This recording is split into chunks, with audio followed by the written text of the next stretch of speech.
Honor Magic8 RSR Porsche Design. What are the upgrades compared to its predecessor? And how does it differ from this generation's Pro model? As Honor's super flagship, what exclusive features does it offer? Let's start with a quick review of the design. This is one of the core distinctions.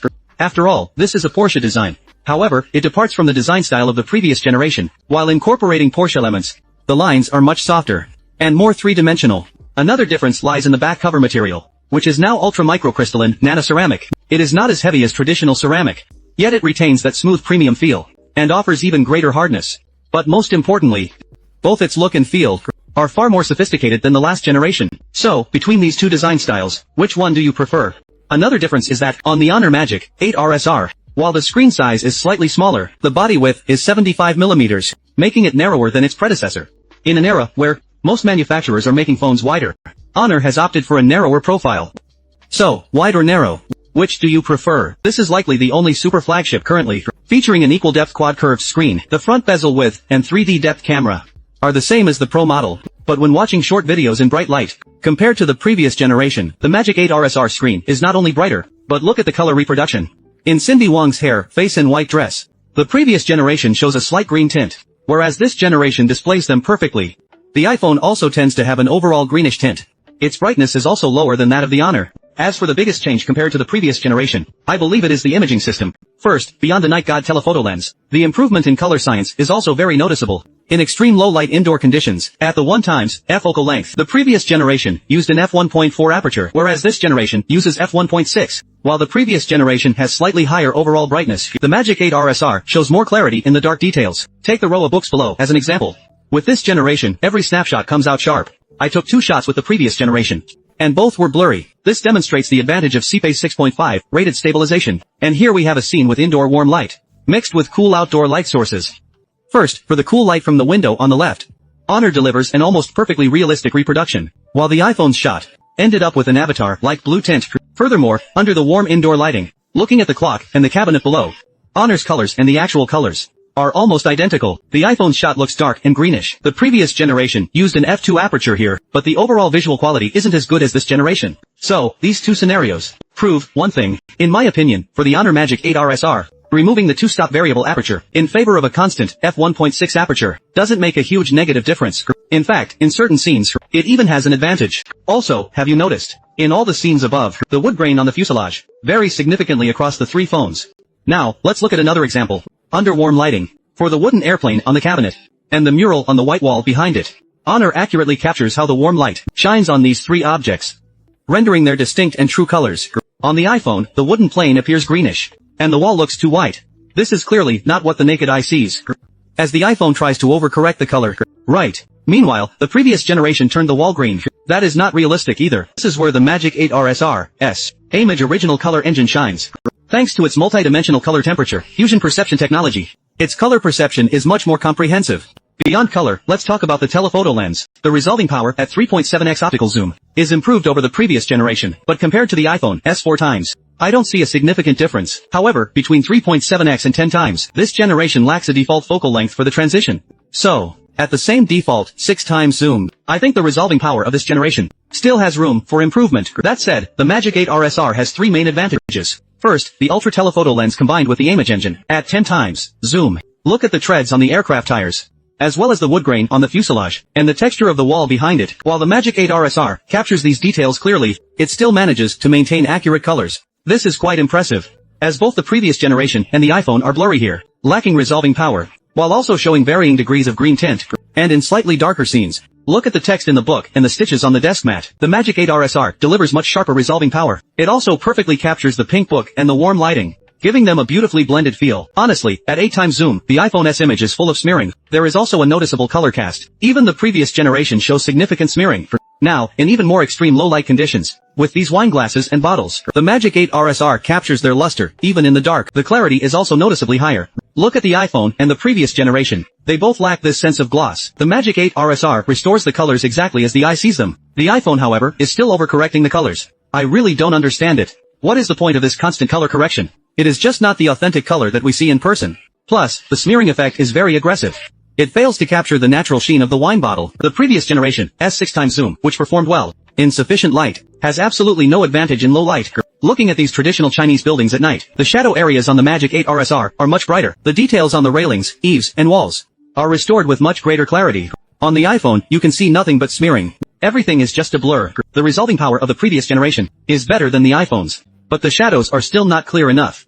But when we push the zoom to 20 times, it gets even more interesting. The Magic 8 RSR clearly captures the textures on the eaves and railings. The image is much cleaner, and the highlights are better controlled. The iPhone not only has a greenish tint, but also lacks any real definition. While the previous generation isn't bright enough, its colors also lean a bit too green. It also fails to suppress the highlights. A single scenario isn't enough to prove the point.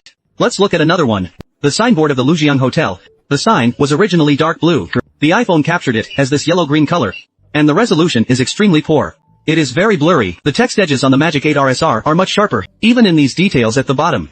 The texture of the stone wall is clearer. Everything remains perfectly visible, and the colors are the most accurate. The previous generation wasn't bright enough, and there is a strong sense of overprocessing. So this is the power of the 200MP telephoto lens, combined with the AiMAGE engine. I also noticed another detail. Also, at 20 times H handheld zoom, thanks to the SEPA 6.5 level stabilization, you can clearly see that it is much steadier. When handheld with the previous generation, there was some slight jittering. Thus, the stability and success rate for shots are higher.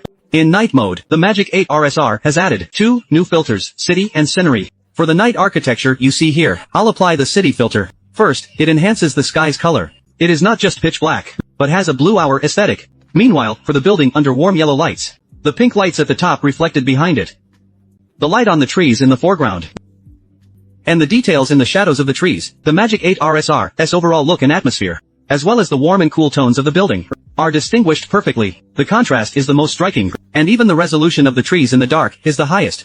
So for this kind of scenario, I recommend prioritizing the City filter, as it simply looks much better. Second, let's talk about portrait mode. First, the transition between focal lengths is smoother. Compared to the 3 default focal lengths of the previous generation, the default focal lengths this time even include 5.9x and 7.4x options covering 135mm and 170mm respectively. So, while the focal length transition is smoother, you also have more creative choices. Now, in this low-light indoor scene, first, look at the Honor Magic 8 RSR. Under the light reflecting off the face, the highlight to shadow transition is the most natural. You can also clearly see the skin texture and the fine details of the hair strands. Look at the iPhone. By now, the subject looks like a mud doll with no definition. Furthermore, the warm yellow light on the left has been rendered as a sickly yellow-green. The previous generation managed to restore the scene's colors, but the skin texture looks heavily processed and smudged. In this scene, there is a beam of light coming from above. The first impression of the Magic 8 RSR is quite impressive. It looks more natural and aesthetically pleasing. Look at the iPhone again. The colors of the hair, clothes, and lipstick all suffer from a significant color cast. Additionally, the face is completely devoid of detail. While the previous generation captures some sense of light and shadow, it creates an awkward split-face lighting effect. I believe Honor's portrait improvements in this generation are quite significant. Third, the teleconverter. This is the Honor teleconverter. Once it is attached, tap this icon in the upper left corner to enable the telephoto extension. It features 3 modes: stage, photo, and video. What sets it apart from other teleconverters is that the handle is magnetic. The design is excellent, because it can be used not only horizontally, but also in portrait mode. In fact, I find the vertical orientation to be the most comfortable. It also provides 2.35x telephoto magnification via the teleconverter, giving it a 200mm focal length, along with 400mm, 800mm, and 1600mm focal lengths. When comparing these 4 focal lengths to the previous generation, which lacked a teleconverter for similar ranges, the improvement is clear for all to see. It is truly massive, especially when you zoom in a bit. The facial details, the resolution and color accuracy are on a different level. So, based on these 3 points, I believe the imaging capabilities of the Magic 8 RSR, specifically in photography, will inevitably outperform the iPhone. Especially with the AiMAGE engine. Color reproduction and low light resolution have seen significant upgrades over the predecessor.